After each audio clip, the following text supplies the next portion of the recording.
So welcome everybody to the August 8th, 2024 edition of the Technical Advisory Council of the Confidential Computing Consortium.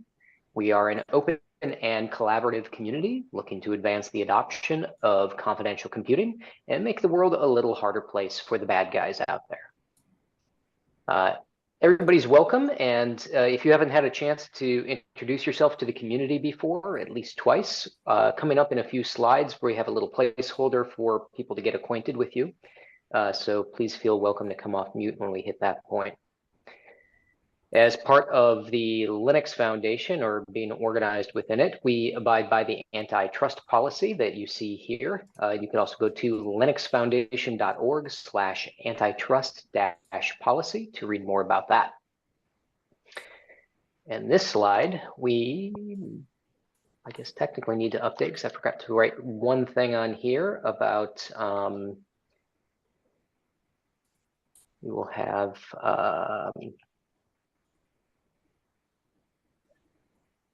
we'll try to allocate some time for Fritz to talk about the initiatives he's leading for the TAC. But after we do some recapping and announcements, we've got an update from our Verizon project. And then we've got a tech talk on runtime attestations. Anything else people were expecting to see in the agenda today?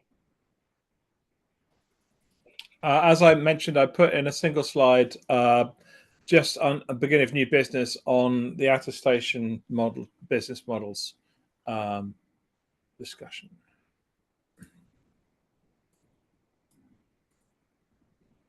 All right, great. Anything else from anyone? All right, moving along, we're going to skip over formal roll call today because I don't anticipate any votes. And now we get to the part where if you haven't had a chance to introduce yourself to this community before and you'd like to, feel free to pop off of mute.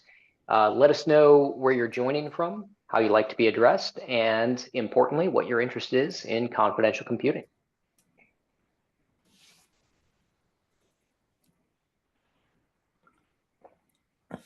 I can go first. Hi, everyone. This is Julian Stephen.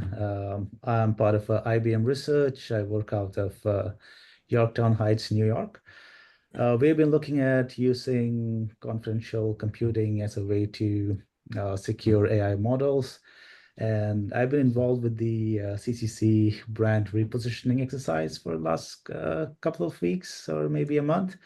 The first time I'm joining here in the main TAC meeting. It's nice to meet everyone and looking forward to new things. All right, great to have you joining. Thanks, Julian.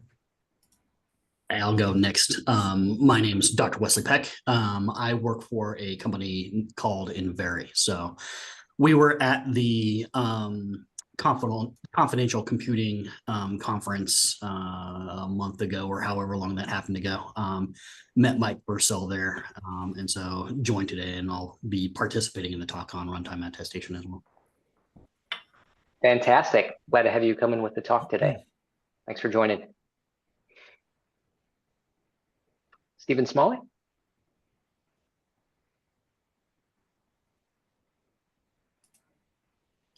Looks Got like his he hand might up, but be he's muted.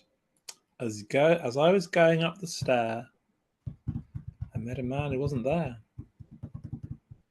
Hello, can you hear me? Yes, I we can can. hear you, Stephen, and you know the poem. This is Steve Smalley from NSA, and I'm with a research group within the agency, and we have a long history of research and development in the attestation and trusted execution environment space. We've been leveraging SGX for a while and are looking at the confidential VM technologies. Thanks. All right, well, really excited to have you on the call, and I guess the attestation topic probably lured you in today.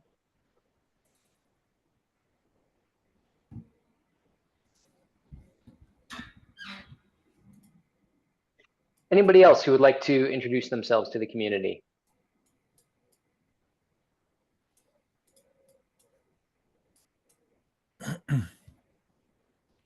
All right, well, if at any point you want to jump into the conversation, everybody is welcome to talk, and I am, and otherwise contribute constructively to the conversations that we have here, and also through any of our projects and working groups that you can find all those on our website at confidentialcomputing.io, or also through our governance repo. All right, so last meeting, we went through the final discussions for the data clean room project that was proposed by TikTok, and happy to say that we voted that forward, so that it has a few more steps to go through with legal and the board before it is officially a project. But I think the big pieces of that are complete now. So need to get through some Can of I those ask, last. Rian, Ben, have we started making those steps? Yes, I've shared the documentation with Vinny. They received it back from legal. They busy reviewing. Excellent. Good news. Thank you. Yep. And for anybody who's interested, one of the things that Ben did over the last year was help put together a project board for when we're onboarding projects. So if you go out to our governance repository, I think you can find that and track things as it goes through the process. So that's a nice addition to having a repeatable process. And I think that'll smooth things out. The other thing that we talked about was we had our second talk on post-quantum cryptography. So Hart Montgomery joined us, also from the Linux Foundation. There was a lot of good content for that. And Rian has split that tech talk out of the TAC recording, and we'll be putting up a blog post hopefully in the next week or two talking about what we've been investigating with post-quantum. All right, moving into announcements. Today is the last day to submit a proposal for the Confidential Computing Mini Summit that is going to be hosted at the same time as the Open Source Summits EU, and I think that is in Austria. It is Vienna. In Vienna. So if you have something sketched up but you haven't sent it in, today's your last day. So I think you got a good chance of still getting things through if I understand the volume of submissions that the committee has seen. The other announcement here, also conference related, the Kubernetes convention is the US edition of that this year is going to be in Salt Lake City, and we have a booth there. We've already started to reach out to some collaborative projects in the CNCF, including the Confidential Containers Project, to offer them some of the time that we have with that booth. So if you want to learn more about that or find ways to volunteer and contribute, you can reach out to Rian. Any other announcements that I missed here?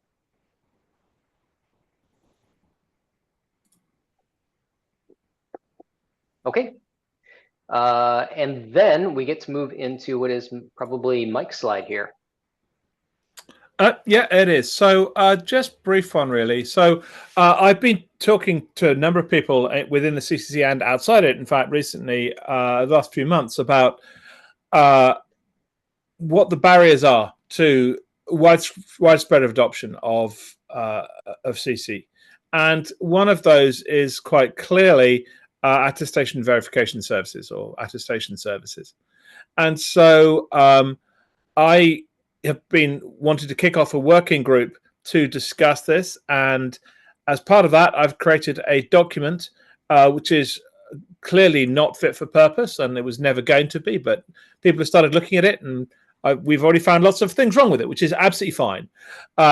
So if you're interested in this topic, and I think most people should be, please have a look at that document and have a think about it. Add comments if you want. I think it's going to start being at least 2 documents. And I basically, in a couple of weeks' time, after I come back from a holiday, plan to start working group sort of synchronous discussions, because I think a number of things we want to do are synchronous.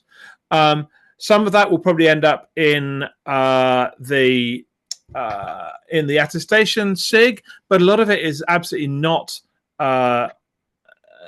technical.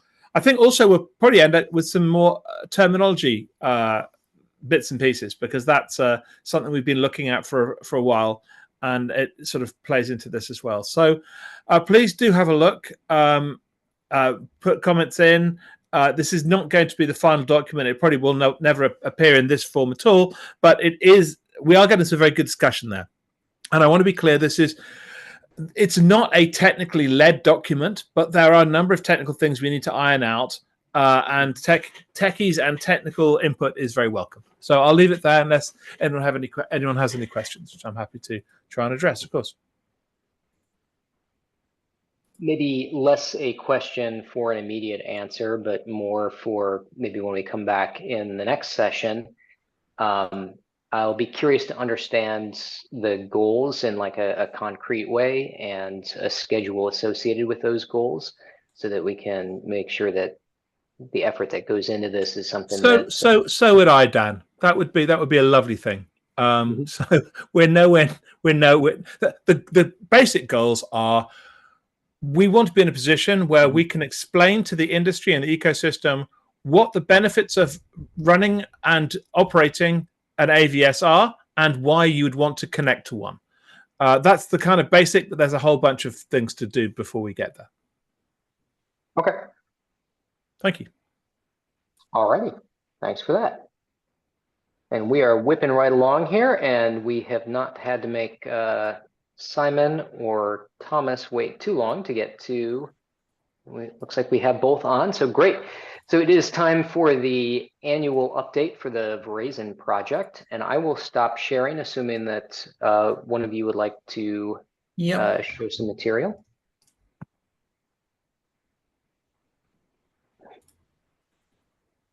As soon as I can make the right window. Right.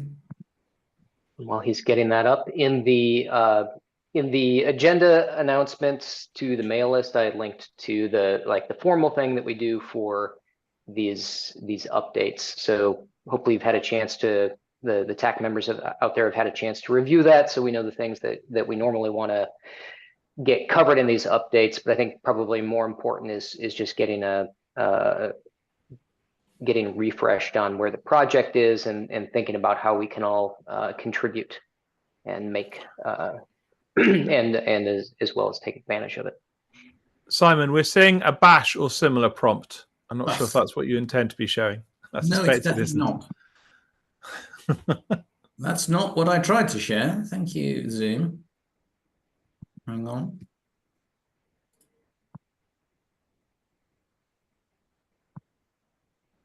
Is that clearer?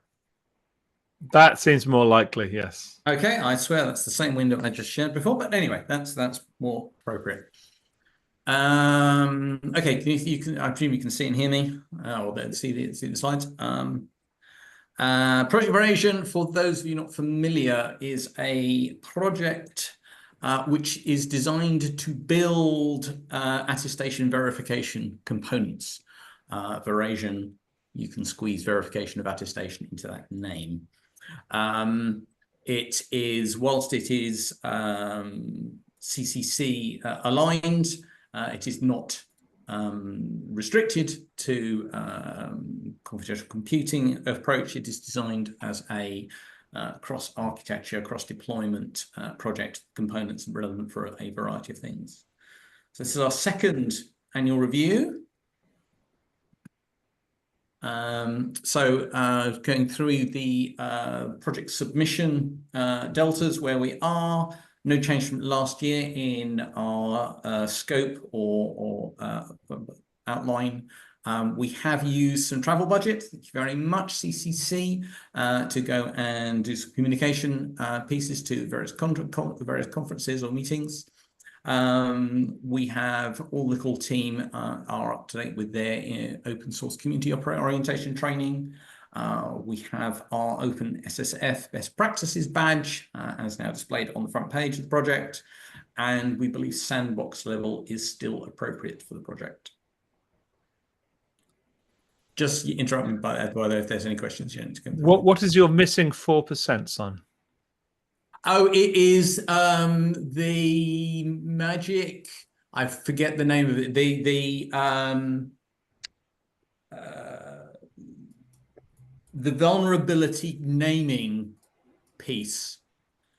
There is a formalized format and name for vulnerability assessments. As we've not done a full release, we have not done through that process. Right. That's probably not a problem then. Yeah, that's what I thought. Yeah, I don't see. We're not trying to hide behind anything in any of that stuff. Yeah, things like that. So technical progress in the code base, generally speaking, good and present. There is support for multiple attestation schemes or architectures. So CCA with a rev of the release architecture there. Very new is AMD Set SMP, relevant to CCC. PSA, TPM, the Enact Trust flavor of that. DICE, a library that will support multiple DICE profiles. Not actually a specific one of those profiles, but a library that supports multiple of them. And a specific token that's relevant to the Oracle's confidential compute service, which wraps the AMD one. There's also a plugin which is dedicated to key attestation alongside the Parsec project, which is being used as part of tested TLS experimentation work. And inside the plugins for architectures, there has just been a major refactor to promote code reuse across similar profiles. So that is where you may have a profile which is based on another profile, or a profile which is an evolution evolution of previous one. It's now a lot easier to reuse previous code, whereas the original approach did require a copy and paste. That is no longer necessary, so they can evolve from those. Similarly, within CORIM, that is now much more extensible. Extensibility framework for that. That work was done in collaboration with Oracle and Intel. The REST API has expanded to embrace HTTPS and has authentication and authorization via Keycloak for that stuff. There is a new service endpoint which can be used to manage the policy, the Rego policy pass on therefore evidence appraisal.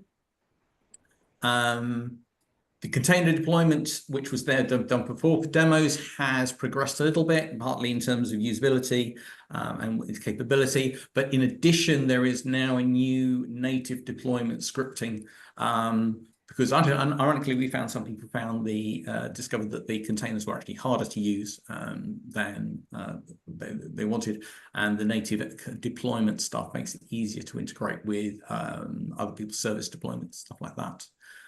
The CLI tools which exercise the APIs have new functionality in various new dedicated ones, for example, for the policy API, and some new parameters and functionality of that.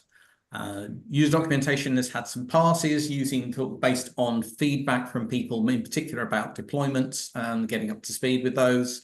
And there's some new repos which are added to the Rust. The overall language of the project is still Golang, but there are increased numbers of Rust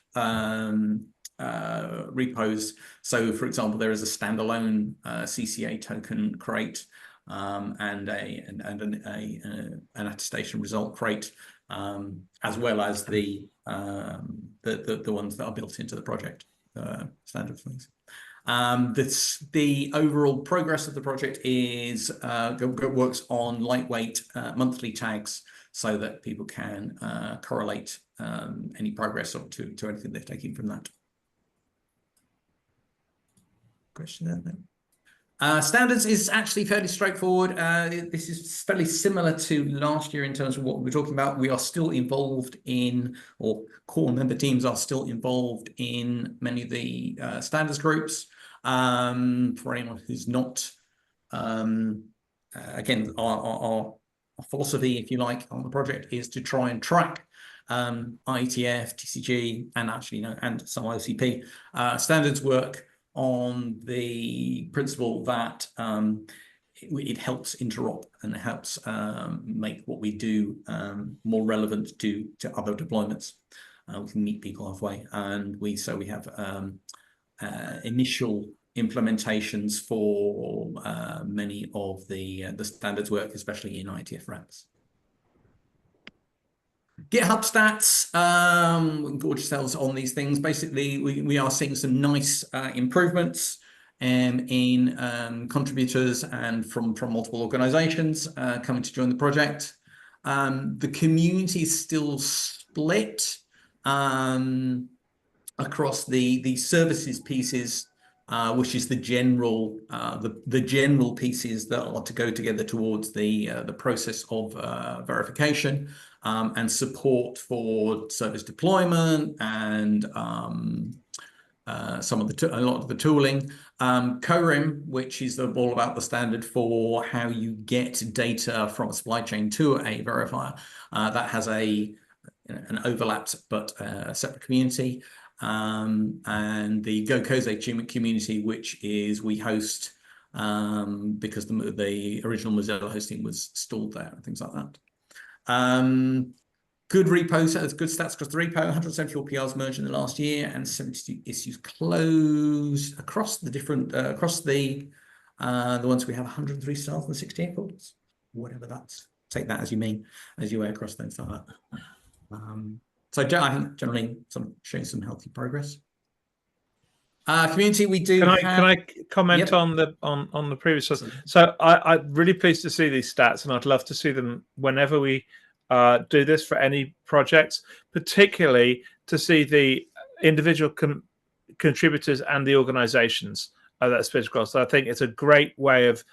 We have talked about different measures for health of projects, and this is clearly one of them for me, is the number of organizations involved. So thanks very much indeed, Simon. Community, so it is, we try to maintain an active community, weekly public meetings open to all. We have a good participation weekly for the core team and other organizations. We're seeing a raised collaboration in terms of very good active conversations with Keyline project.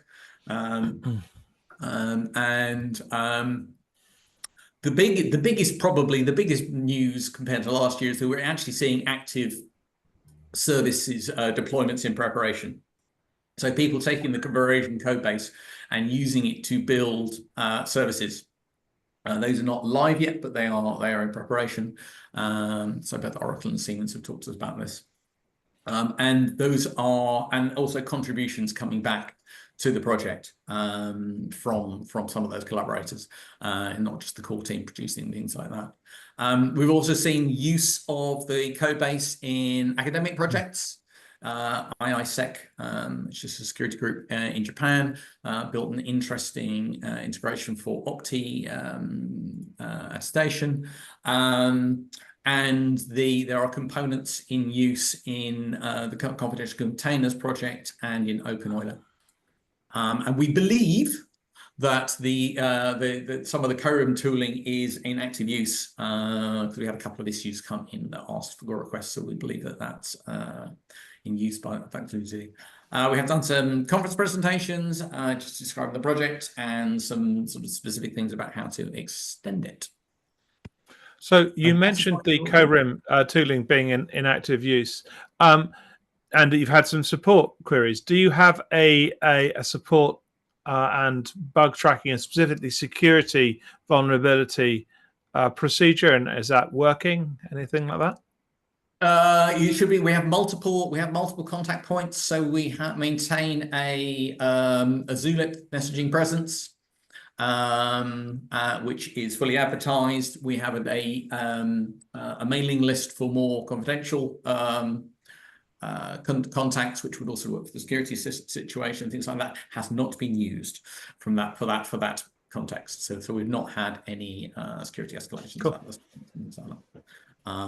It might be one of the things that, as you're moving forward, it's sometimes useful to do a test of that. Yeah. without telling people. Is the other thing. See how that goes. Okay. And that is the annual report from Verizon.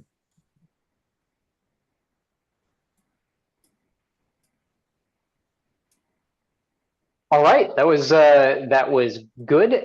A lot of meat, yet succinct. So I know I had a few questions come to mind. Anybody's welcome to either put up their hand or just pop off of mute. We have a lot of people that have questions. It's best to do the raise hand feature so that we don't step on each other. Maybe while people are getting their thoughts in order for questions. Oh, we'll just maybe jump right over to Thomas.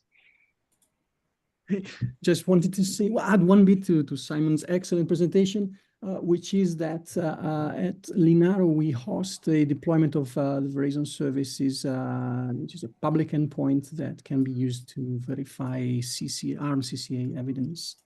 So maybe anyone is interested, there's this opportunity to test with a public facing service.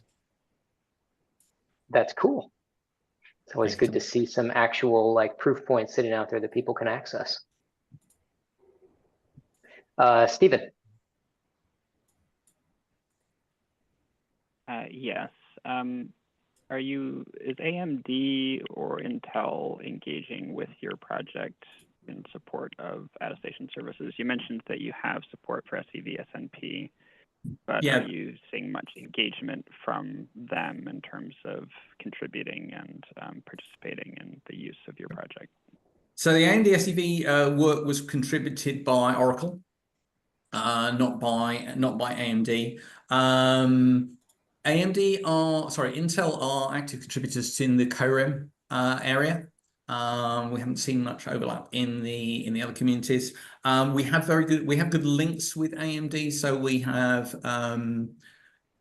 made links in sort of as part of community conversations. There's a recent draft of which has gone to ITF for the endorsement profile for AMD SEV, which was done by Dion Vargas from Google Cloud, who discussed that within the context of the Verizon meetings, and through our contacts we arranged sort of AMD support for that, but we're not seeing any contributions coming in specifically to the project from partner. Everyone welcome. I may have a way red on badge, but in this case, it's very very much open contributions, so very much open governance project. There has been an active contribution from Intel in the person of Ned Smith in terms of designing the extensibility framework for CORIM. So there was a contribution that is not measured in terms of PRs or issues, but there was a very, very active discussion with Ned when we designed the extension framework for the code base. So there's also that from Intel. Mm-hmm. Yeah, I know a lot of times we've got discussions on standards like CORIM at our attestation SIG.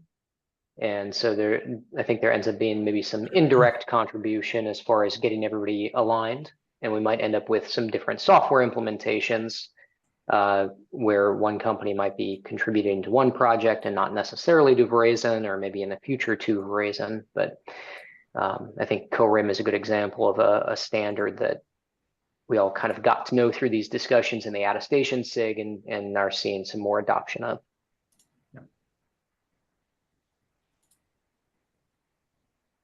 Hi, Dan. This is Kant here. I have a question. Go ahead. Hi, Simon and Thomas. Actually, I'm Kant Ketraju from Oracle. Jack from my team is working closely with you guys. I have a question on the key broker service. So how far are you planning to take the key broker service in Rust? And is there any plan to have implementations in Go? I think the current key broker work we're doing is not sort of strictly tied to version. It's we know there are a couple of people using Verizon as a kind of like a vehicle for prototyping some projects.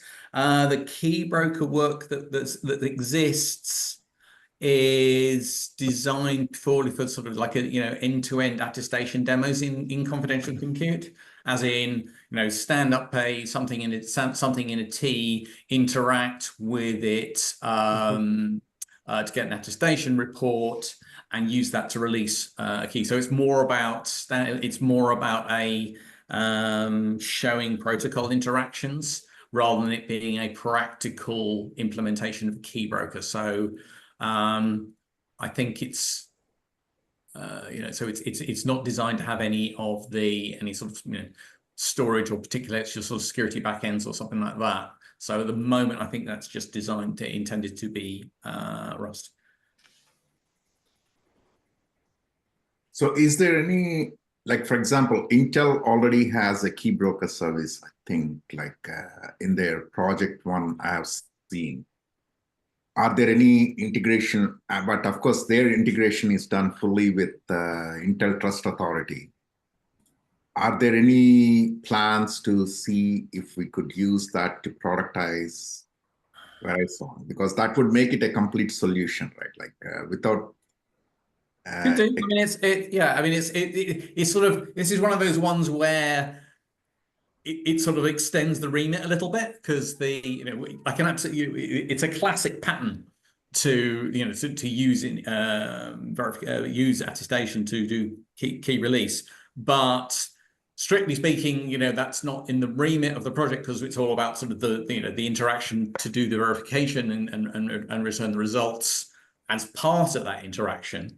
As I say, it has just been convenient for as a process like such. There are several key broker projects out there. Confidential computing has for example another one. So I don't know.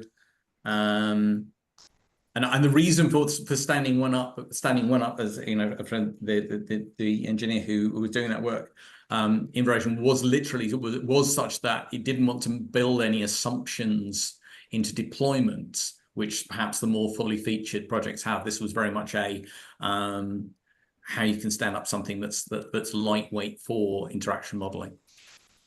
But happy to talk about it. We can, how it can be useful or connect. Okay, good. Okay, thank you. Mike?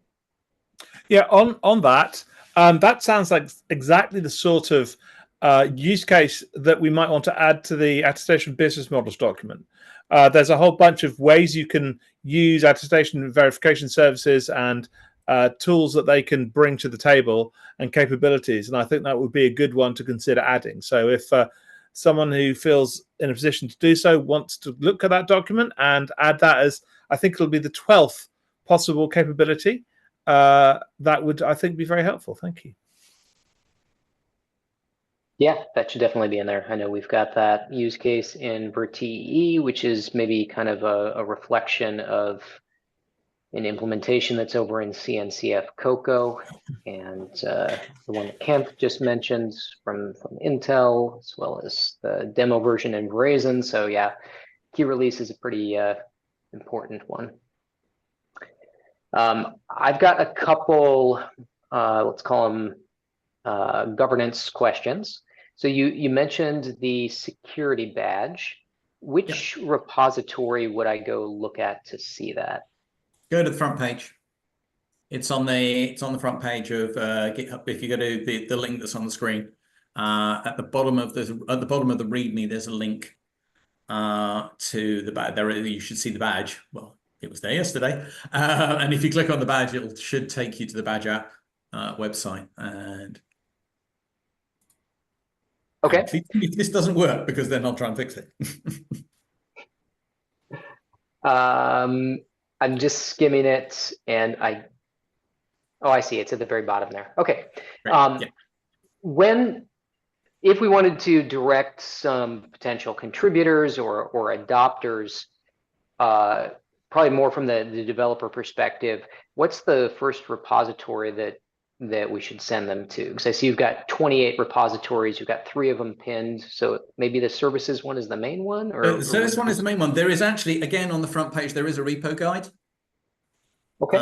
As part of the README. So services is the main one, which is the, as I say, which is concentrated towards the main task, which is how to process attestation reports and return a result. But there is, as I say, there is a repo guide which describes what happens where, and there's a docs repo as well. I see that now. That's great. Yeah. Hopefully all linked off the front page. Yes. Yep, I see that now. That's great. Okay, and then the other governance question that I have is each of our projects has a liaison. We used to refer to them as TAC mentor, but that ended up being an overloaded term with the sort of internships that we're providing. Yours is, I believe, Howard from Huawei, and they are always challenged to be able to join at this time of night for them.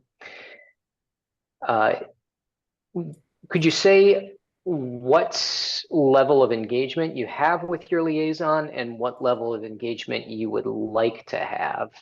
We've had no engagement. I've invited them to join the last meeting. We haven't had any engagement. Okay. So we've had an ongoing discussion since maybe fall of last year about whether it's a real scalable model to have like a one-to-one between TAC member and project liaison set up. And we've kind of brainstormed ideas where we could just have each of the TAC members can offer some sort of expertise. Ultimately, that role of liaison is supposed to make sure that there's a connection between the TAC and the project, especially if there's new governance things that need to happen, or you want to announce something from the project. And then the second thing is to help with progression. So if you want Verizon to be able to kind of step forward in the maturity model, the liaison should be offering some coaching to get there. One of the things that we don't have good feedback on, though, from the projects, and I know Sal has tried to get this information, and a few other people. Are any of those things that I just described of value to the project? Are you feeling like you're missing those things, or it would just be nice to have? Yeah, I mean, I think we have very good. I think we have good understanding of where the TAC is, but that's because there are members of the core team who are who stay connected with the TAC. I think that we don't see moving out of Sandbox for a while. I think that seems appropriate. So I don't think we see that change yet. And we would probably reach out, if we felt that need. So I don't believe we're short of anything at the moment. I mean, we've had some good interaction with Sal on some of the practical points. Okay, and then sorry, Hank, just one more thing here. The maybe complementary idea of the liaison is in fact having a mentor, but in the sense of a project maintainer from Verizon coaching a new contributor in the community that's supported by a stipend. And I know Yash has really spearheaded this along with Sal to get that infrastructure set up. Are you aware of that? Is that something of interest to you? Is that something that Verizon can support? Yeah, in fact, this is something I was discussing with Thomas earlier in the week. So we think that's we would be up for that. Great. Yash, anything that you'd like to? I see you applauding emoji wise. Is there anything you'd like to facilitate for that? Yeah, so I spoke with Thomas briefly at the summit in June, but I haven't followed up since. So that's on me. I will reach out to both Simon and Thomas after this. And I actually, while I have the floor, I'd like to apologize to Sal as well. I know she sent me a couple of messages last week. I still haven't gone back to her. Sorry. Thanks, Yash. Yeah. Okay, Hank, you've been patient. Your virtual hand is probably getting tired from holding it up in the virtual air.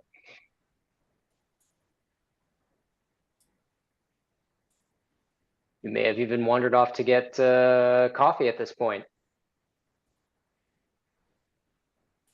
Or you might be talking on mute. No, my app was unresponsive. I had to minimize it and maximize it, and then I can unmute. So features.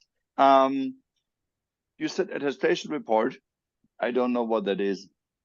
I understand that's terminology used for technology, but in a general manner, I don't know what it is. It is So to be literally. precise, I was deliberately generalizing. So the Verizon produces its attestation reports in the entity attestation report, the EAR form, which is the data serialization of the AR4SI Excellent. So an attestation in report is a result. Yeah, sorry, not the I same- apologize. It's Yeah. I've been talking about reports all day. Yeah, that's right. Yeah. Lazy language from report. Thank you for cooking that out. Yeah. Yeah. And that is I know that I am the weird guy that is annoying everybody with this, and I apologize because my rage went into not finding the meeting link of this meeting. So my rage is all gone. I'm all happy now. I'm very, very balanced. But still differentiating when you say I attest to or I do attestation. In your case, an attestation report is not evidence.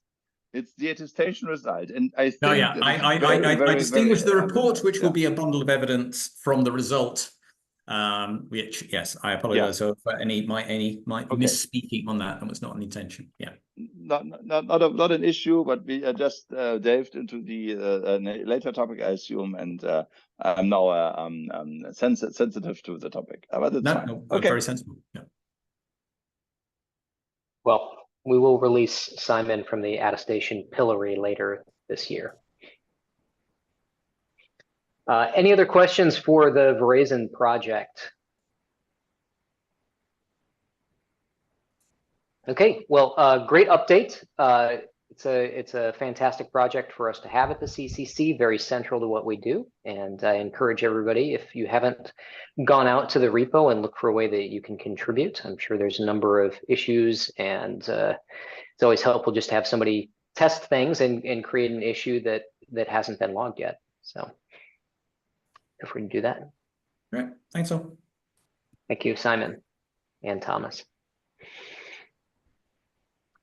All right, next on the agenda, I don't think I need to share again, so I'll have to immediately release sharing. But I think we've got Jason Rogers and Dr. Wesley Peck here from Invery, and they've got a talk about runtime integrity solutions. And we were excited to hear about the kind of technology that they're using. More so than, of course, well, it's great for them to have a product. We're here to hear about the technology and invited them to come talk about that. And so I will turn things over to our speakers. Thanks, Dan. Hi, everybody. Everybody hear me okay? Yep.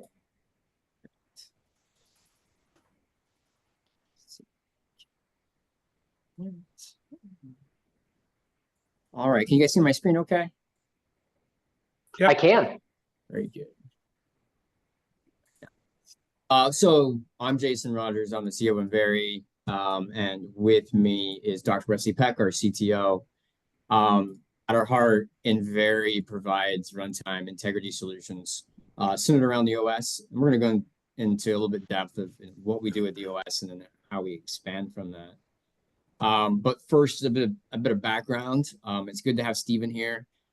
So we exclusively license intellectual property from the NSA's Trusted Mechanisms team that Stephen works in.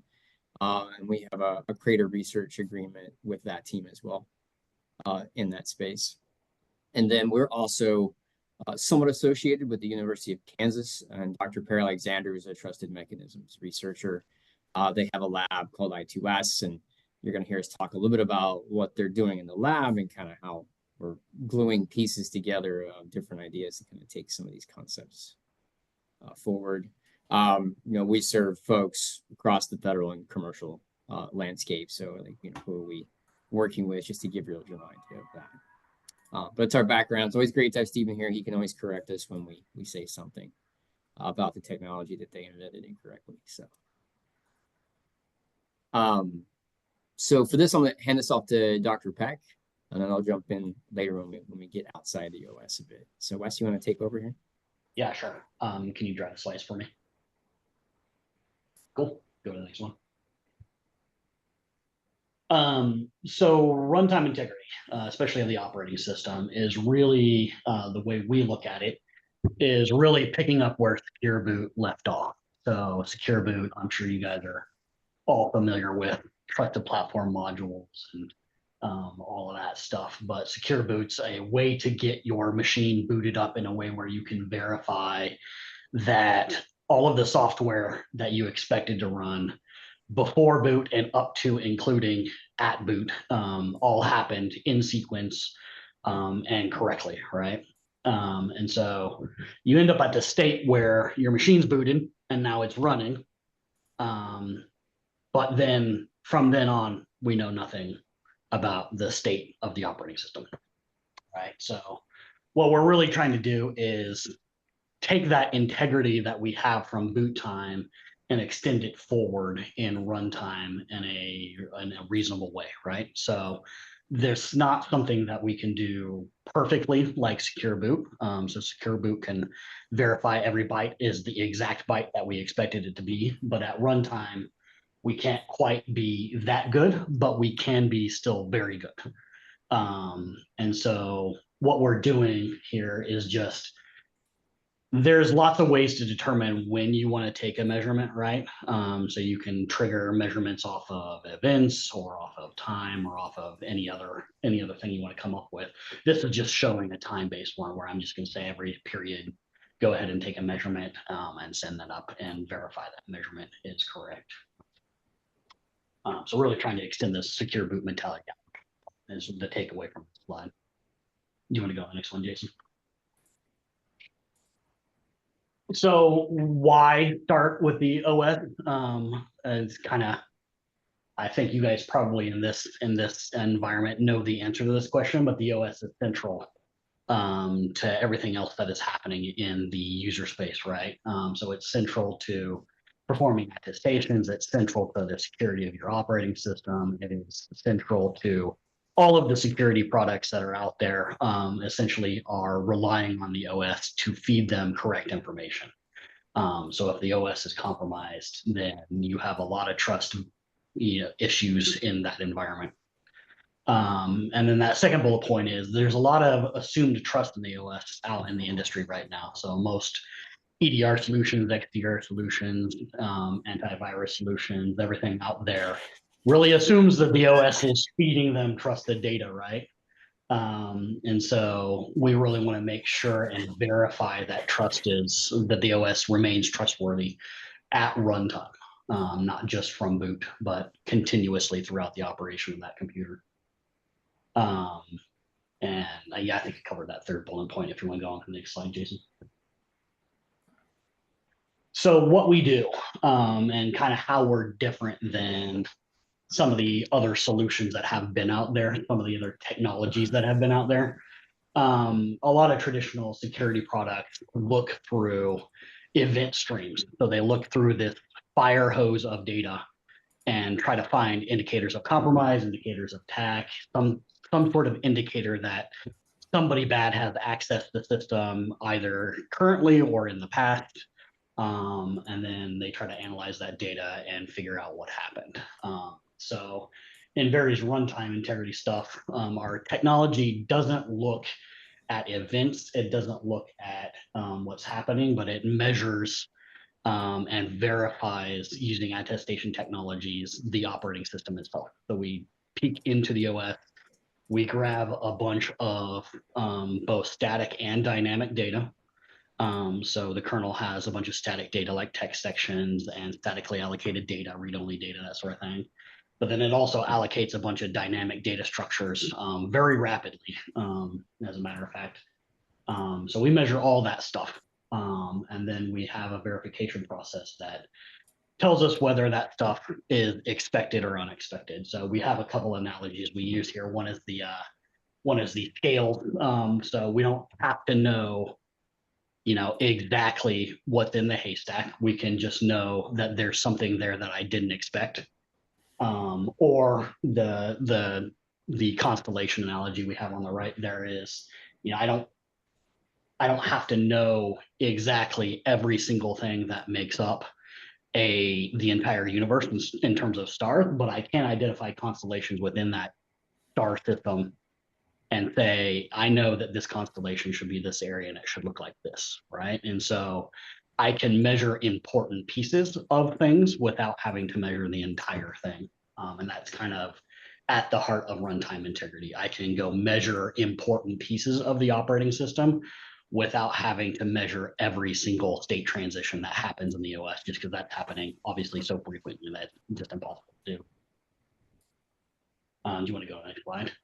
So what we're doing right now, what we kind of inherited from the NSA and have extended a little bit in terms of technology, we measure a bunch of stuff. I think we use different terminology here, some older terminology that we inherited.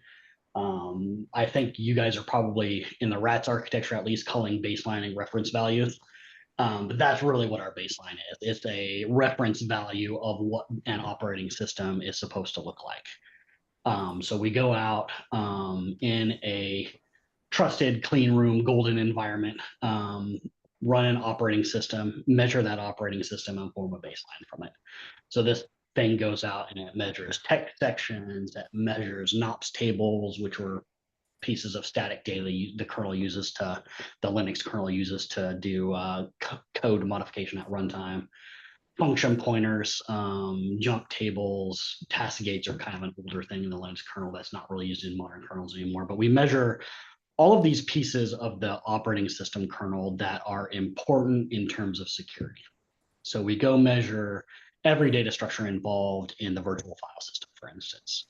We go measure every data structure involved in the Linux networking stack. We go measure every single module's text section. We go measure all of the SE Linux subsystem and all of its data structures and its code sequences. We measure eBPF data structures and its code sequences and that sort of thing. And we get this kind of this reference value we can use for verification later. And then the measurement process is that same thing, right? So the baselining process does the measurement as part of it. And so this measurement includes the same thing. We do this periodically right now, but we are looking, like I said, at extending that to measure at different points in time based on significant events happening as well. So you can read periodic there, but think of it as just measuring at important periods or important time points, right? And really what we're getting in this measurement is we're getting a list of not just data structures and code sequences, and we're not just using hashes like Secure Boot does, but we're really getting a graph. And that graph includes links between data structures. It includes links from data structures to code sequences. And it includes links from different code sequences between each other. And that all comes out in this graph that's somewhere around 1 million nodes. And that's what the baselining process does as well, like I said. And so in a traditional attestation architecture, just like that, right, it flows up to the verifier. We use the word appraise here. But the verifier is going to take that measurement, it's going to take that baseline, and it's going to verify that that measurement matches up with the baseline. And so that's a lot of where the technology from the NSA came from, how to go about getting these measurements and verifying these measurements. But essentially it uses a variety of techniques. So for some things we can be very exact. We can say stuff like the text section should look exactly like this. And so we do use a hash for that and say these bytes should look exactly like this. That's relatively difficult to do because the Linux kernel does do runtime code modifications for all kinds of things. And this is a very active, if you guys follow the Linux kernel, you'll see that there's changes in the way they do this all the time. It's a very active area of development for the Linux kernel, especially in the era of speculative execution mitigations. There's always speculative execution mitigations going to the kernels, and those are almost always done as runtime code modification. The kernel does that to ensure that you're not paying a performance penalty for an architecture you're not even running. So when it boots itself, you get up to this secure boot state, that the Linux kernel is supposed to be in, and you say all of the code is exactly like the code was supposed to be at boot time, and then the Linux kernel milliseconds later turns around and changes all its code. So we have techniques to deal with that and still make sure that every byte in that code sequence is correct. But then we also have techniques for looking at both the dynamically and statically allocated data. Some of that stuff is stuff like, I know this particular data structure is supposed to be a data structure of pointers to code sequences. So the kernel uses a lot of these jump data structures that look kind of like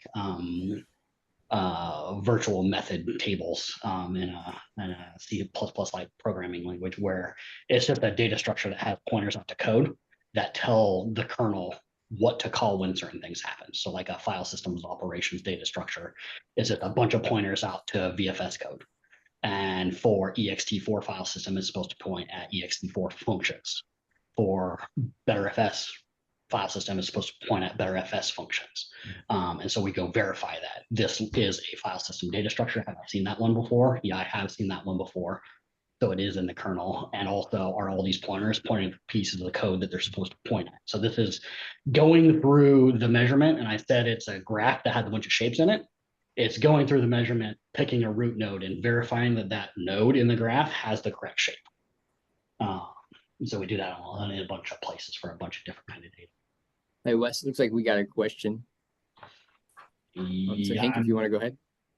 Yeah, go for it. Just a quick question. Are you able to articulate these measurements of expected blob context to be categorized so that we can have a little bit of a structure of what you are actually trying to track after secure boot ended, and then trace over runtime, so that we can maybe bucket a few of the qualities that you are measuring into those buckets, and say if those buckets change, certain qualities of the system change, some of them might be not trustworthy anymore. So you're basically creating, I assume, implicitly, as I to up to this point of the presentation, kind of categorization of aspects of the execution environment that change and are still okay if they change. And so you have some reference, I guess, that look into the future and are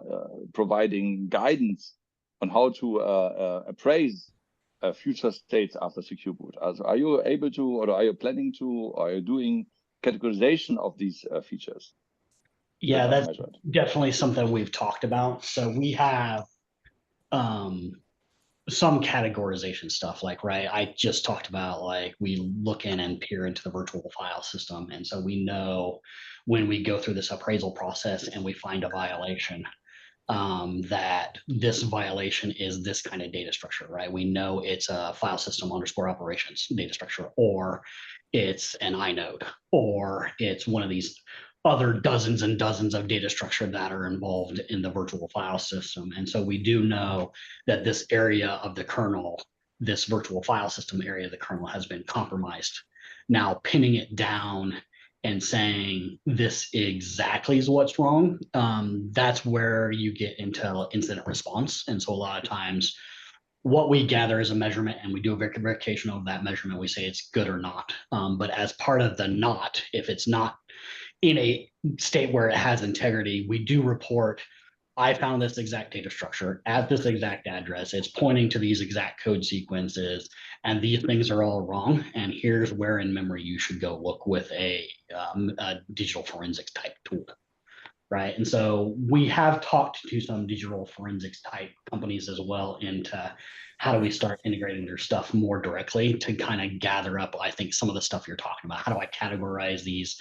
How do I say not just like this is the area of the kernel that's been compromised, but you've been compromised by this kind of technique as well, right? And that sort of thing. So we're not quite there yet in terms of our technology, but that's definitely something that we're looking at. Add on two quick things. You know, I think one of our outputs is the changes that have happened. If they violate what we think of as the integrity, it means that the operating system in general is not to be trusted. So for our customers, we try to keep that that categorization at a high level sort of binary switch. It is or it is not okay. But then, and one thing we didn't do here, we can send afterwards to sort of look at the JSON objects that we return. There's a bunch of info level things that say, you know, what was there? Was it okay? It did change. So there's some of that, but definitely, as Wes is saying, and your point, maybe some more organization could drive that. But the big thing there is the value add. Mostly right now is you are not okay, and we consider all of these parts of the kernel critical. And so if something's wrong with the file system, I wouldn't want to trust the rest of the sort of mentality to the output. But getting finer grain definitely makes a lot of sense. Yeah, I was asking because you said the relying party should have something digestible, and that's the yes, no, trust or don't trust, and that's absolutely actionable. I applaud that goal. The verifier that has to do all that decision making would benefit even in the context of CCC's practical implementation input, basically back to the standards world. What are the things you're looking out for?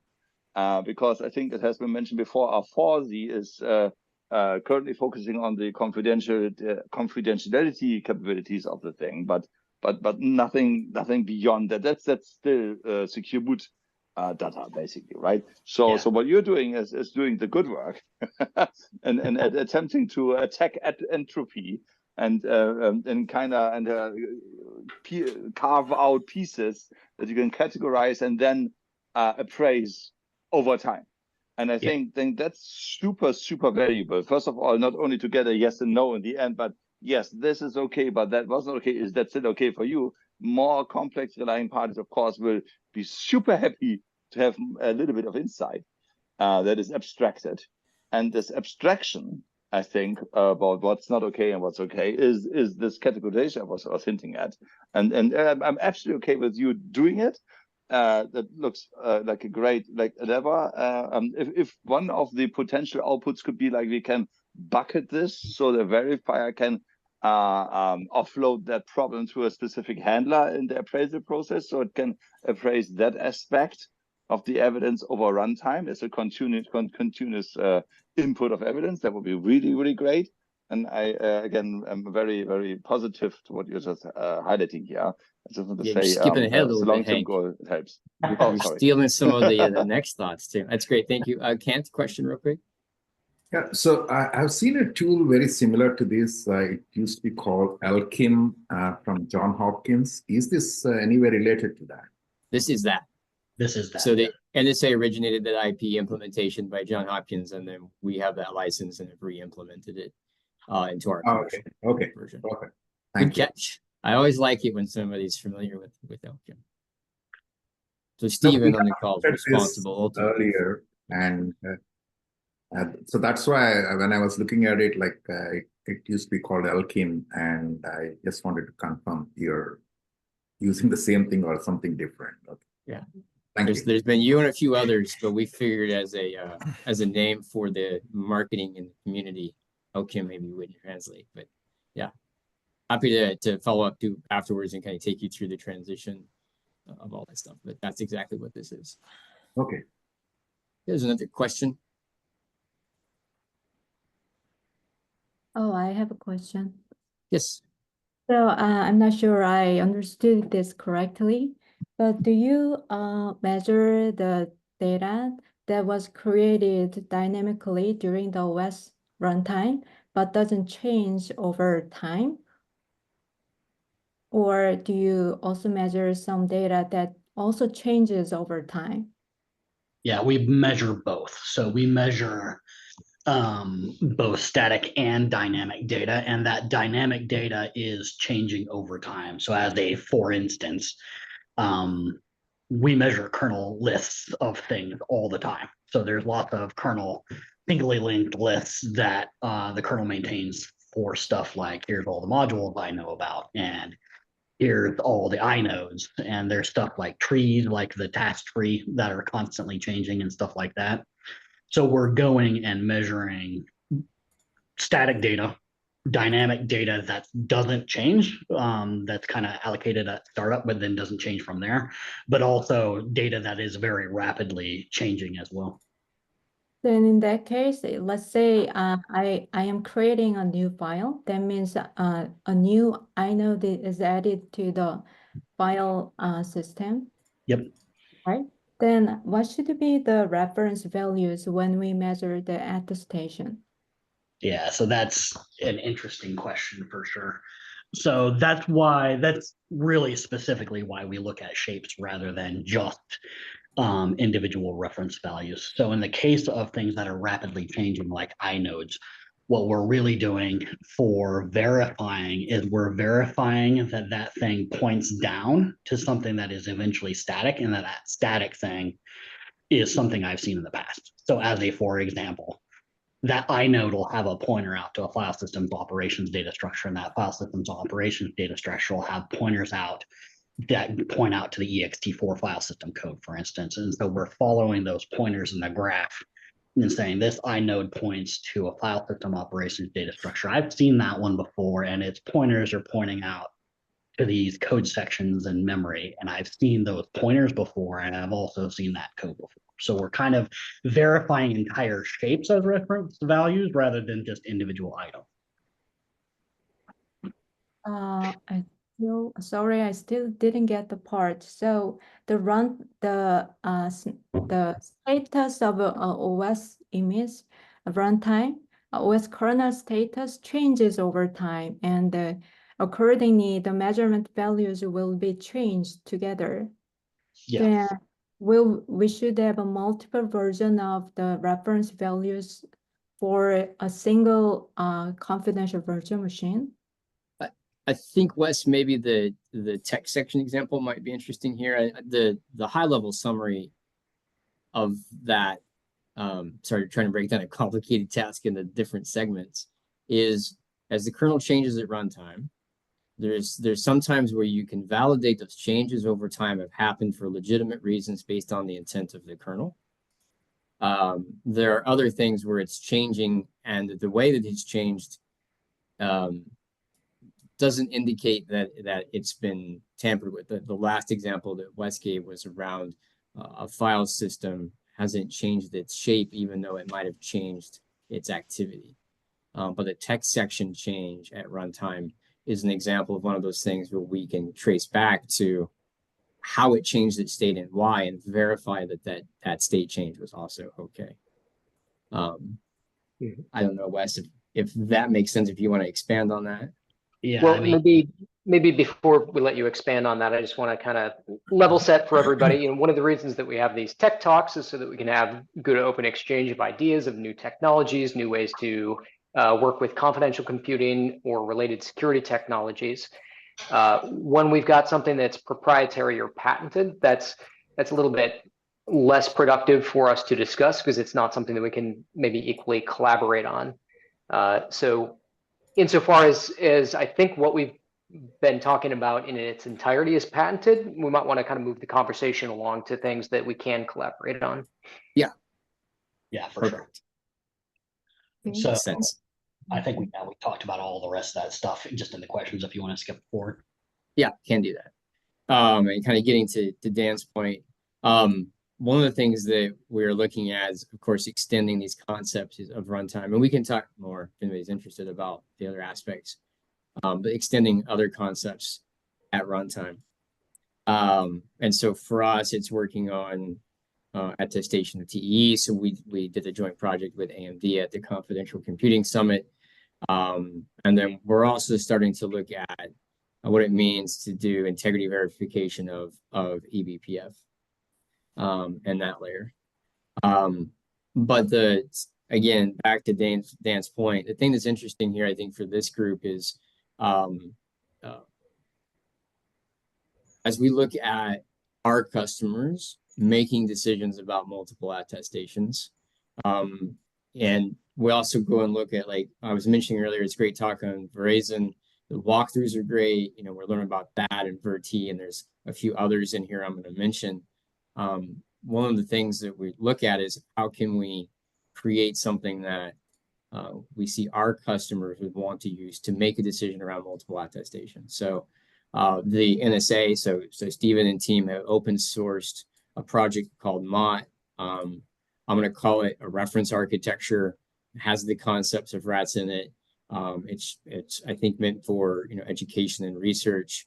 We used it in that project with AMD, just as an example of how somebody could drive multiple third-party attestations with an open source framework and make aggregated decisions from that.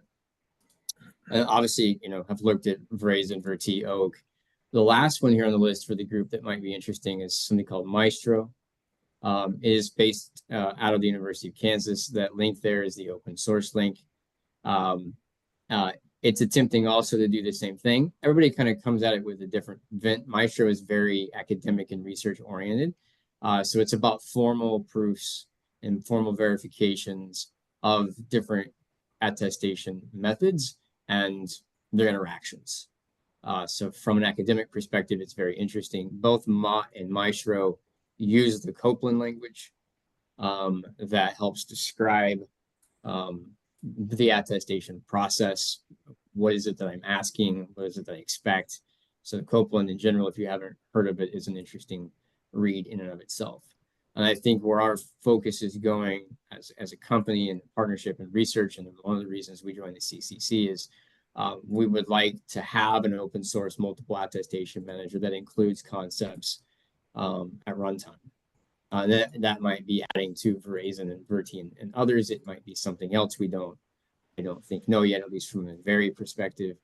But one of the things that to the group that we're looking at, this concept of constant continual appraisals, attestations at runtime is very important, both passive and active.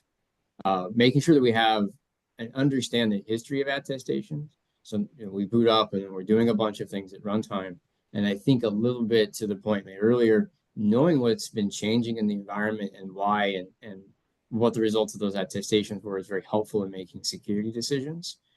So being able to retain that history in a performant way. Also allowing a diverse set of mechanisms with rich data. And so sometimes this is difficult because we want to define reference data in a certain way with certain restrictions. That might actually curtail an approach to gathering evidence that makes that difficult. So we look at that problem and say, how can we ensure that any third party is able to derive the necessary data they need to derive for reference and then eventual verification. Flexible towards the implementation language, attestation service provider language in Mod and Maestro and a few other places, but ensuring that we're not locking somebody into a programming language. Because of the next bullet, whatever we're doing, it needs to be usable by a very large variety of engineering, DevOps, DevSecOps professionals. That's a broad audience. They have a very distinct set of requirements and the usability of things. And so we look at that like to heat check it with like some of our customers. Would our customers take the time to use this framework to make these decisions? Would they consider building something themselves if they figure it's too hard? Those types of things come into play. And obviously meeting a person like that in the language that they're comfortable with is important. Understanding a network of systems, so we're not just talking about a system now, we're talking about many systems in a network doing several different tasks. And then for us, being RATS compliant, but not RATS restricted, so those are our words. We're a small company, we're focused on these outcomes, very much in support of RATS. Dr. Alexander, I believe, is joining the RATS working group. But we want to feel free to be able to extend and test things that might be slightly different than the standard to meet some of the objectives that we have. So the beginning part was a little about kind of us and where we started. This last part is, where we're going sort of in the open source space in some context with our partners. And these are the goals sort of why we're doing it, at a somewhat high level. So good place to pause for questions or comments on any of that. I know it was a lot. Sorry, Dan, to get trapped into the specifics of the earlier stuff too. Sure. Yeah. Go ahead. Yeah, sorry for reiterating my point. So I heard key lime as an evidence producer, and they will have categories. And for you, for example, to I don't know, maybe that's a good idea. Maybe that's worth the time and effort to aggregate those characteristics of changes that are tracked over time for runtime integrity with keylime, which may be also capable to do some tracking of changes in that evidence over runtime. I think it's super valuable. You said that the relying party wants a yes or no. That's the ideal golden output. Maybe it's not that simple, right? Because you said yourself, it's very complex. A lot of things changes. So maybe some fail and some don't. Maybe you have like a 90% match and you can categorize them and can tell people like 1 out of 10 failed. Is this important to you? Maybe that's already a relying party's input. Maybe not. Maybe you want to retain the binary. But in order to find that out, those categories of different evidence creators and categorizing those, here's the place to do that, I think. That's my comment. And thank you again. It's not a criticism in any negative way. I think that's an opportunity. Yeah, that's great comments. I think from a multiple attestation manager, if we look at community-oriented one, it's about decision making at different levels. So you're right. I mean, I oversimplified into a binary. It's okay. It's not like the example we did with the AMD team was making decisions about routing jobs to different nodes based on multi-levels of attestation, right? So that's not a binary, it's good or not. It's, there are aspects of in my environment that may or may not have different levels of integrity. And then from there, I can do different workflows. And those are the types of decisions we see a lot of our customers trying to make. What am I capable of in the set of my infrastructure, and it might change over time, and then how do I dynamically move work? And so you see in maybe some of those high-level requirements, feeding into that. But the idea of categorization and being able to drill down into the details when it matters, I absolutely agree. So appreciate the comment.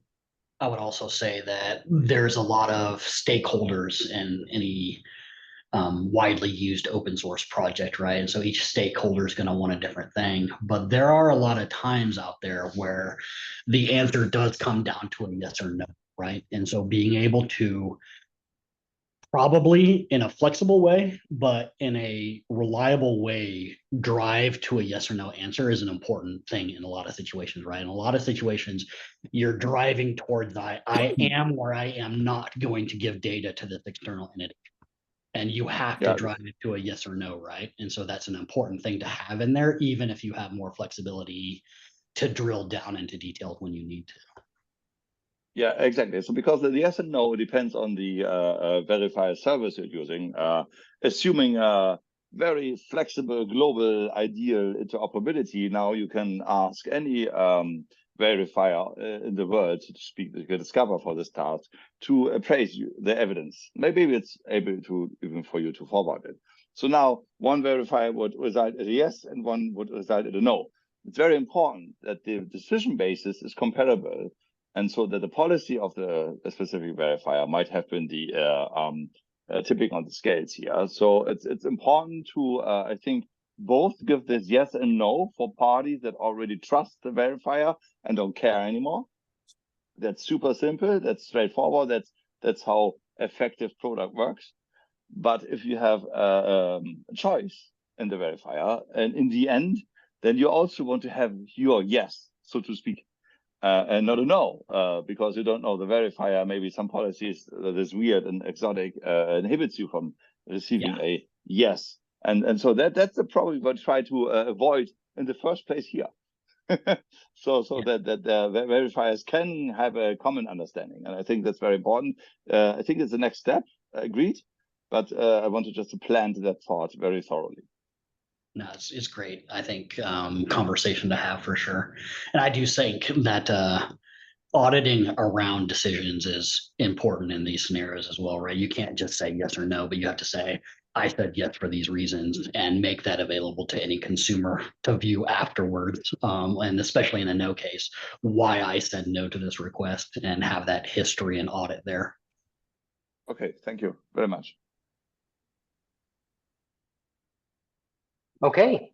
Well, any last questions for our presenters?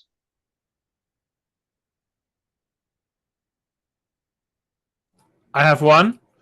We talked about open source. What plans do you have, if any, to open source the core stuff? Yeah, I mean, certainly focused on open source for the multiple attestation frameworks. We do plan to open source the measurer piece of the core OS product, and working with the NSA team on that. The appraisal piece right now, there's no plans to open source that. And it might change in the future, and that's not solely our decision since it's not our IP at the end of the day. But definitely the sensor that we have is interesting because it makes use of VPF in interesting ways, but it also showcases sort of what's being measured in some cases. So there are lots of value in driving to that. So. Thank you. Well, obviously, when and if you do open source any of it, we'd love to know about it, and possibly even have it as part of one of our existing projects, or maybe even take it as a new project. So please keep coming along and participating and being involved. Thank you. And I see Alex got his hand up. Sorry. Yeah, this is kind of a broad question. First off, thanks for the presentation. Super interesting, great stuff. I'm assuming that you mentioned that this sits on top of measured boot. And I get that it's probably using some sort of a root of trust TPM to do the measurements that it relies on when it first starts up, before the OS boots and scrambles itself. I'm trying to understand where this ties back into confidential computing. Are there some specific confidential computing pieces that you need, or would this work equally well with any machine that has a TPM installed on it, whether or not it has any confidential compatible processors? Yeah, it's not specific to confidential computing for sure. I mean, it speaks to the integrity of the OS anywhere in any environment. So it's also a security, feature. But for us, confidential computing, we were trying to keep the data private at runtime and all these models. There's two things. One of them being what's changing at runtime. So there's a lot of attestation going on in this world at boot. And so I have a good feeling of where I started. And I might lose that over time. And so we feel the operating system over time, knowing it's maintained its integrity to some degree from boot, tells us that we can continue to trust that confidential environment, and all of the things that we want out of confidential environment stay true. And then, extending that to multiple attestations, right? And constantly making that this assertion that we're okay. This is something I wanted to talk a little bit more about in the talk I gave at the Confidential Computing Consortium or conference. But there are also things in things like AMD SEV-SMP, where AMD SEV-SMP, some of its security guarantees rely on the guest OS properly performing page acceptance and stuff like that. And if the guest OS is not properly accepting encrypted pages from that architecture, then certain compromises can be had. So there is a key integration into some of the underlying confidential computing chip level architectures where they rely on correct OS behavior, and verifying that behavior is an important thing, I think. That makes sense. So is that correct OS behavior? You're able to distinguish that? So like, do you have a list basically of correct behavior and unacceptable behavior? That's really loose language. We talk about correct and incorrect behavior because a lot of our customers are non-technical, right? So I'm used to using those words. What I mean by that is we verified that the text section that's involved in accepting those pages hasn't been modified, and the data structures involved in accepting those pages haven't been modified either. Okay, that makes a lot of sense. Thank you. Alec, did that get your question answered? Sorry. Sort of, and I get it, but I think it feels like this is more about verifying integrity rather than confidentiality, and that's cool. That's obviously the two go hand in hand. In our particular architecture, since we use a paravisor, not sure if that fits in. Well, it's above or below the OS kernel, depending on how you look at it.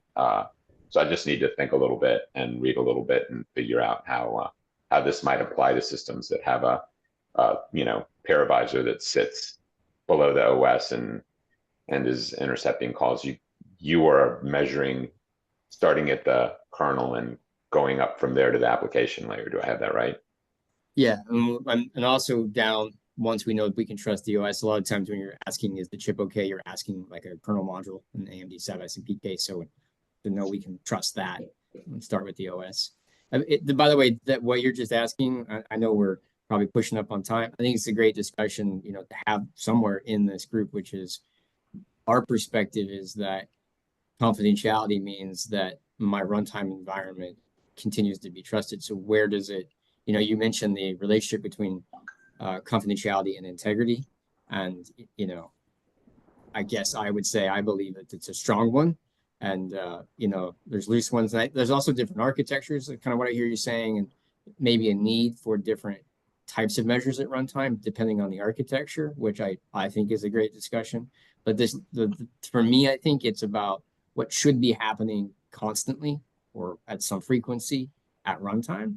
And are we doing those things to be able to validate the statements that we're making after we boot? At the risk of overstaying my welcome here on the platform, can just off the top of your head, so once you get to a measured boot state and you know that the OS boots and is in a good state from an integrity standpoint, all the pieces are measured. What are the threat vectors? Like, what's the top threat vector that you are protecting against that goes beyond measured boot? Yeah, it's usually a memory exploit of the kernel with escalation privileges usually. Got it. Okay, so it's an application that has an attack in it that is using escalation of privilege and then going out and rewriting memory pages in the kernel. Yeah. There are variants of that, but I think that is the main one, right? And so when we see a lot of our customers work that way, right? So I come secure boot, secure supply chain build, but I want to reaffirm that nothing's happening in that memory state. And so how can the attacker get to memory? It's ways, but that's really, and for some cases, people don't do as good of a job as like lockdown and other things that would prevent maybe a file-based attack. But I think for this group, it's almost exclusively memory-based. Got it. Thank you. Yeah. And this is Henk adding to the presenters' argument, to be honest. So taking sides now. Yes. I think, maybe I'll just sorry, Dan. Just give me a minute. In creating evidence about things running as intended is not the same things as assessing that something's trustworthy overall, because the thing you intend to run might be utterly buggy, and then things happen, and these escalations for privilege, for example, can be measured actually out of scope of the original intended binary software after secure boot to be running. So I think that's a great point, and I think that's a very good we see here. And sorry for interrupting you, Dan. That's very impolite, and I understand that. Well, also, Ophir had his hand up first, though. I would like to kind of wrap things up. This has been a great talk and a great discussion. We're eating into the next segment's time. So Ophir, if you have something quick, you've been patient, you jump in. I'm going to be greedy. You're talking about protecting modifications to the kernel. A lot of the attacks are on the user space. Any thoughts, plans for that? Yeah, briefly went over, but since it's not open source, focused in that space in the VPF right now. Doing some research and getting ready to release a few aspects of our product. And then, yes, other aspects of application space with the same principles in mind, which I think are also tied back into confidentiality. And we'll obviously look at how we can open source and contribute to the community at that layer too. Great. All right. Well, thanks again for the presentation. I think there might be another question or two in chat you might want to look at if you have time, Jason. But thanks once again to Wesley and Jason for joining us and presenting today. We're going to go ahead. Sorry, I was just saying thank you for having us. Of course. And welcome to the CCC. So our next topic is on our TAC goals. Fritz has been heading up getting tech talks like this one in, so we've got a good pipeline of new innovations to discuss. And so I'm going to turn the floor over to Fritz to talk about that and what we're looking at for the rest of the year. Go ahead, Fritz. Thanks, Dan. I'm sharing my Chrome here.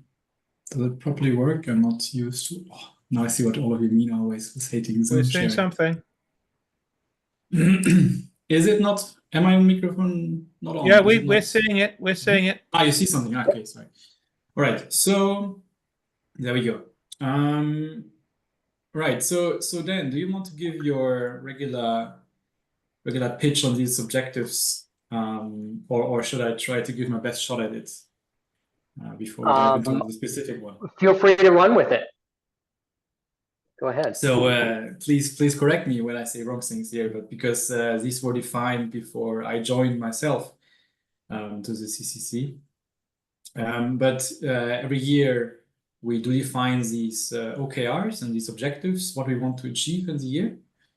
And we regularly over the year have discussions on kind of one aspect and zoomed in on each of these different objectives that we set.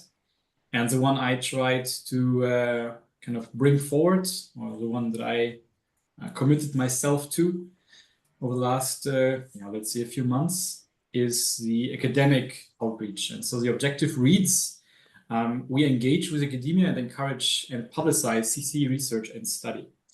And so I find this very interesting because as a former academic, I already see us having wildly different views on what is interesting, relevant, and or should be happening. And so I came up with these 3 strawman key results to make everyone happy that there are some key results to exist for now. But I was already very much looking forward to the discussion on this because I think we are a weird bunch of group, right? We have software folks, we have hardware folks, we have startup companies that use the tech. And so we have like across the stack, we have all of the different teams involved and all of the different folks involved. And so when you talk about involving academics and reaching out to academics, it's very interesting to me what everyone here thinks those academics should be doing. Because I mean, there's academics working on all of these layers and all of these stacks everywhere. And so I'm very much interested to hear everyone's opinion here on, well, I'll start broadly to get the discussion going, but zooming in later on these specific key results by probing you with some questions. So specifically, we already had some tech talks, right? Like the Invery started or had a talk today, for example. That's not an academic here, or like not I think what this is meaning to be academic, but still it's kind of this tech talk level of discussion that we have here, right? And I think we all in the tech enjoy to have these technical engagements and these technical discussions on topics. But what I would be interested in to hear is on what topics would you want to have technical talks with academics? What would also bring the folks that are not often here? What would bring you back to the tech meetings? And maybe starting it there, just in a general sense of, do we care about fringe topics also, or do we care about specific applications of the tech that is there right now? So Mike, please go ahead, and then we can kick off the discussion there a little bit, what folks think. Yeah, so one thing that we hear a lot about when we're out there speaking at conferences and stuff is, oh, there are so many vulnerabilities and so many side channel attacks, and that's fine. I'd like to hear about mitigations. I'd like to know what people are doing for mitigations, things like constant time crypto, or also attacks on protocols too, sort of attestation protocols. rather than just the hardware. I know that hardware is an easy thing to attack in some ways, but for me, making the protocols better and being able to find defenses against some of these families of attacks, should we say, I think is really interesting, because it's work that can be applied to our actual roles, and the startups doing this sort of thing, and bigger companies too. So those are some of the things that I'd love to see, please. All right, I agree. I think that's an interesting distinction. So maybe to give a bold statement for a resolution on what topics to invite, less kind of one-time attacks and breaking things, but more long-term practices, best practices, defenses, what to do instead. Now, yeah, I personally would also, so I personally enjoyed the post-quantum talk we had, or 2 post-quantum talks we had a few weeks back, even though those are not CC, right? I mean, they kind of did a good job of bringing it to the context of CC, but they are not. And for example, I would also be interested in, it's a plan at some point to bring in the folks from, what's it called, the capability stuff, and the damn it, now it evaded me. What are the capability works we have going on? Cherry is what I wanted to say. So cherry-like systems and approaches that I think can be either contrast or a nice addition to CC. So other kind of hardware approaches from research or also starting into industry. But would that also be something that folks would be interested in, or would you prefer focus on software and kind of results on what is interesting to industry players, right? Because just from a purely academic standpoint, I think these, I don't know, other ways to do it are interesting, but I mean, there's no sense in doing that if most folks here are interested in the practicality of how can I do this in my business. So I think we've always had an interest in those sorts of things. I think there's also other places like Linux Security Summit where we should be encouraging people to speak on those sorts of things. And I noticed there's 2 in Vienna. I think that having should we say, a smattering of those sorts of things is good. Sorry, that's a very English word, isn't it? A sprinkling, so it's not the only thing. Yeah. So are you advocating? We've got this sort of recruitment activity that Fritz is doing to bring talks in, and you're advocating for sort of the opposite direction, that we should be getting more talks into related conferences. I think that should be part of our job as well. That if there are interesting things to do at CC, one of the things is exploring them here, but particularly if they look interesting, then we have we're about promoting the CC and putting CCC and confidential computing generally, and putting our backing behind maybe some academics, and maybe even providing travel budget if appropriate to present some of these things. I think is very appropriate. We have Osama, for instance, does this sort of stuff on the formal proof thing, and I think we could expand that as well. Maybe I'd love to see both here and externally. So that's a great interlude to the next question that I would have wanted to bring anyway. So that's indeed. So that was kind of the internal focused part of what do we invite, and I didn't hear anyone complain about Mike's and mine perspective. So as far as, or until someone screamed at me, I'll invite folks that I think are cool to hear about, and then we can still reevaluate in half a year if I only invited folks that I'm interested in, or whether that's interesting for all of you. But so indeed, the next part I think is what level of engagement do we want to do externally or outward facing, right? And I think there's a lot that we could technically do, but the question is, what are we willing to do, and what is also relevant or helps our case, right? And of course, bringing in bringing some talks to some conferences. I think we're already actively doing that. Now, I would like to keep this part a little bit different, like separate now from the academic part, right? Because this objective specifically on the academic part, I do agree that we should bring talks to conferences and that we should kind of help the ecosystem grow. But I would also like to pretty much define what we want to do in the terms of the academic engagement. If we want to help universities grow with quantum computing, if we want to support researchers deploy software or open source software and do research there. And so I'm also interested to hear what the thoughts are there on this, if any. Go ahead, Mike. I would love to see links with academic departments in universities. And we do have some academics coming who've had more showing an interest. But if a particular professor or senior person in a department wants to be doing work and is looking for a place to be presenting this and for ideas for research to be presented from industry to academic and research institutions, then I really think that'd be a great thing for us to do. I would really be very happy about that. Tori, go ahead. Yeah, speaking also from I started also on the academic side and also still kind of do mostly trusted computing that.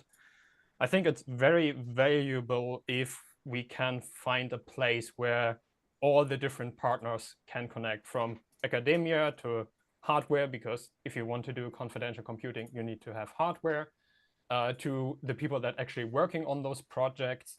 Because when I started out, I then also needed to look at the entire stack, see which projects are, how they interact. And in the end, if we want to do practical research of, okay, this is the technology I have, how do I get access to this technology?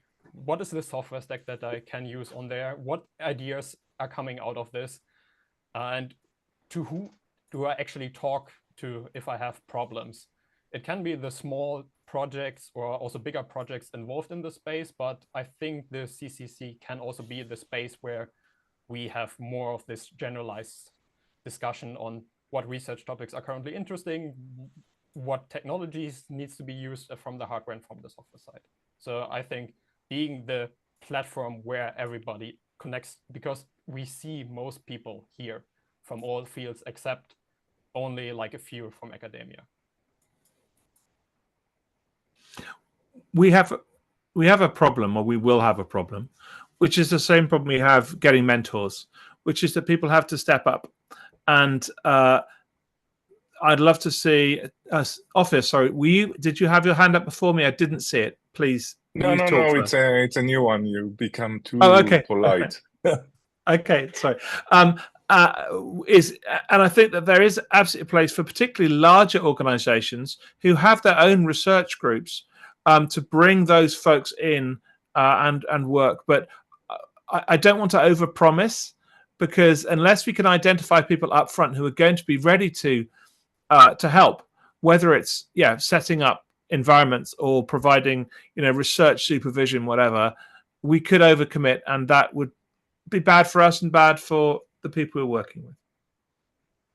Yeah, I mean, the smaller part would be just be the forum where I say like, okay, the CCC exists. If you have technical questions for like the software stack or the hardware, go there and ask. Because I think it's because all of this is relatively new. I don't know if everybody that even is interested in that field from like a student perspective knows that this exists, and that everything is open and everybody can talk to everybody, which is sometimes very uncommon for research also. Yeah. Go ahead.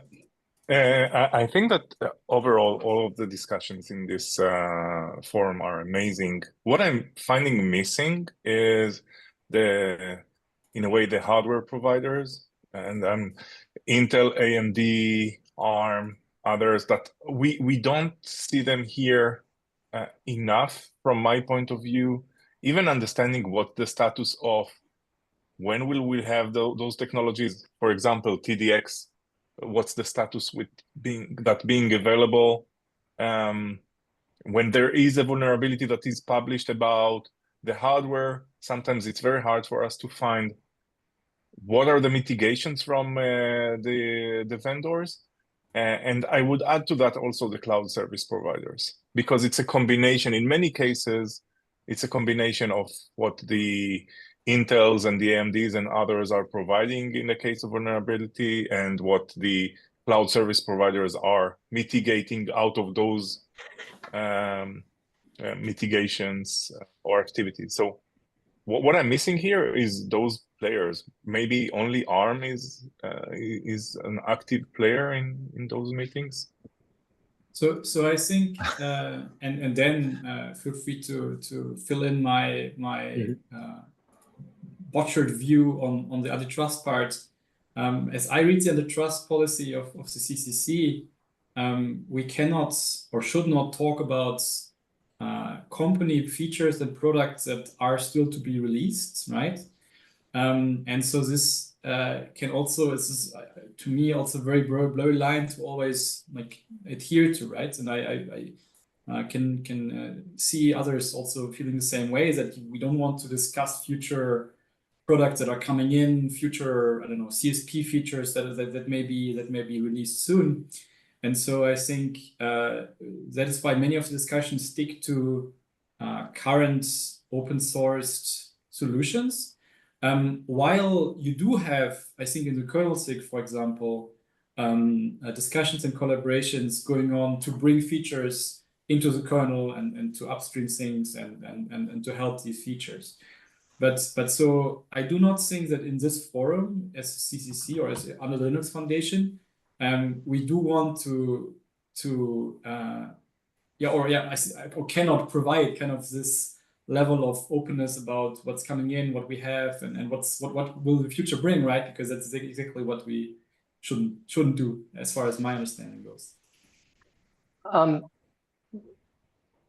So I think when it comes to announcing things, it tends to the limitation tends to be whatever the company is ready to publicly announce. So normally there's things that are under NDA for longer term roadmap items. So that's really less an antitrust thing and more the company trying to protect their own IP announcements. The antitrust thing, you know, I'm not a lawyer, go talk to your company lawyer.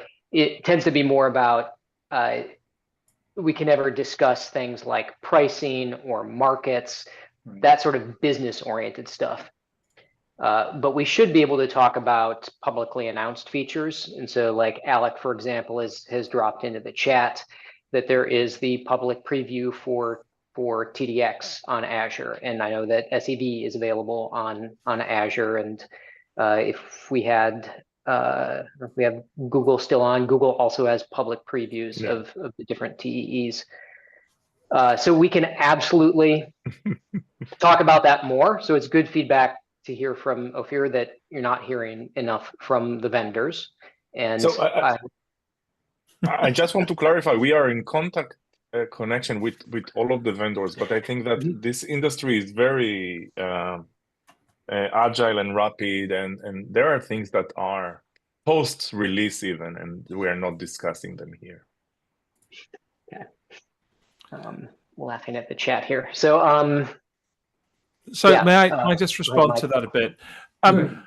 This is tricky because we try to be a technical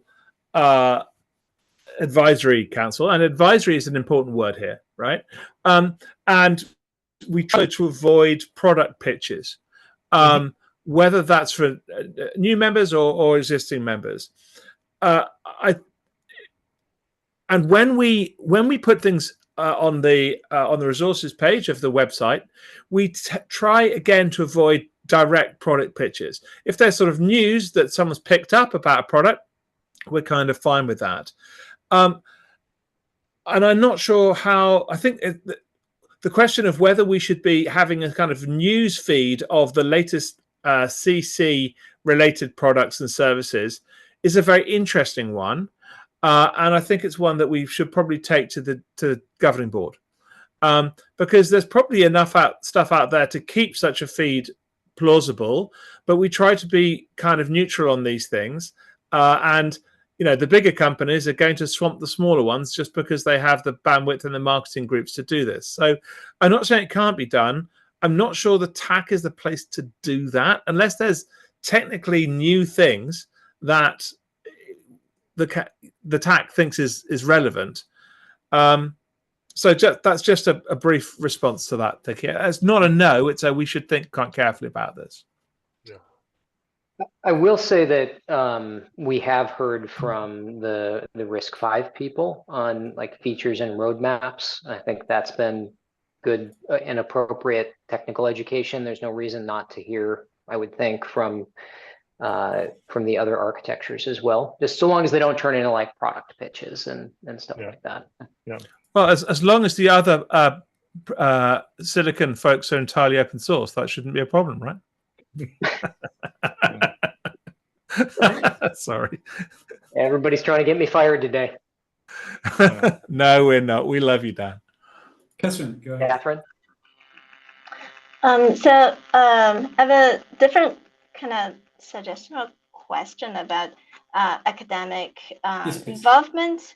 What about sponsoring research conferences and having kind of keynote talks or invited talks or industrial talks there? Is that part of this charter or different objective? Well, we have the OSS EU mini summit, right? This would be a very good place for those sorts of things, and sponsoring a fully academic conference slightly different. I don't know. Again, that's something we could take out probably with the outreach committee, have a conversation with them as well. That is an interesting idea.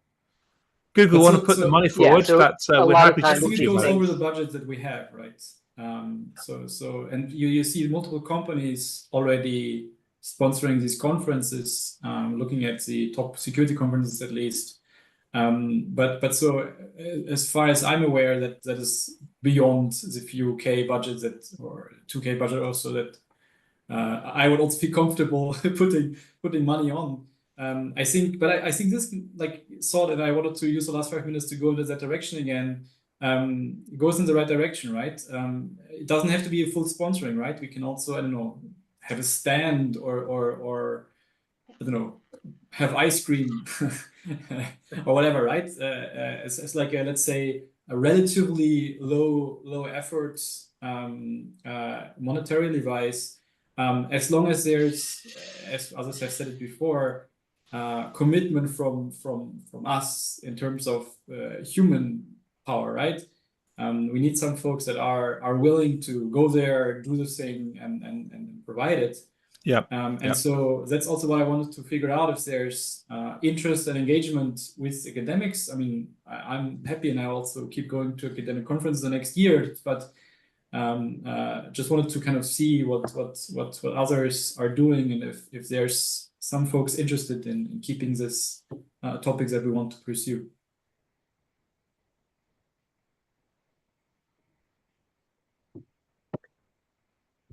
Yeah, so you and don't have to speak up at the same time. It's fine if you go one by one. I have just one thing to say on this because I do think it's kind of important. So I came up through a PhD background, neuroscience, and I leaned on the Linux Foundation a little bit at that time, but I was not aware that you could just jump on these calls. If I had been aware of that, I could have gotten my work done a lot faster. And it's a major reason why I joined the Linux Foundation later in my career. Seriously, it's probably the most serious reason it helped me to get my work done in my PhD. And I think the kind of people that we could recruit to the community are masters and PhD students who have serious technical backgrounds already, and shorten this gap. There is a serious gap right now between being able to get developers into this industry early on and get them committed into these teams. I would love to be able to see this be a conduit for it. And yeah, that's all I have to say. No, I think it was a very great final statement on this topic, because that's also maybe my where I also wanted to lead this. My current intuition is that it's always great to want big things, but maybe at this point, what we most need most is just exposure, and so the outward facing tasks of this year should maybe mostly be communication and advertisement of the CCC, and that folks can come in, and that we exist, and that we have all of these resources. And then we can next year see, once we have some folks coming in, what we want to engage with them on. But inviting folks maybe is the first necessary step to get us exposed to more academics. So thanks for that. And I think with that, if no one else has another comment, I think I would yield to Dan to do your duties and bring this home. All right. All right. Well, thanks for being so proactive with this, Fritz. I think we're in good shape, and I like the discussion about expanding into academia. All right. So we are at time. Next session will be August 22nd. Mingshen and Yao will be on the agenda for their tactical topic. And we have a tech talk that Fritz lined up with a researcher on a project called Pandora. And I think that will be a very interesting and very technically deep talk. So looking forward to all of that. And yeah, we'll actually be having a second tech talk that week because we've rescheduled the one that was canceled in our last session for the AI project. So a lot of good content coming at us next session as well. Thank you, everyone. Thanks, everyone. Thank you. Bye, folks.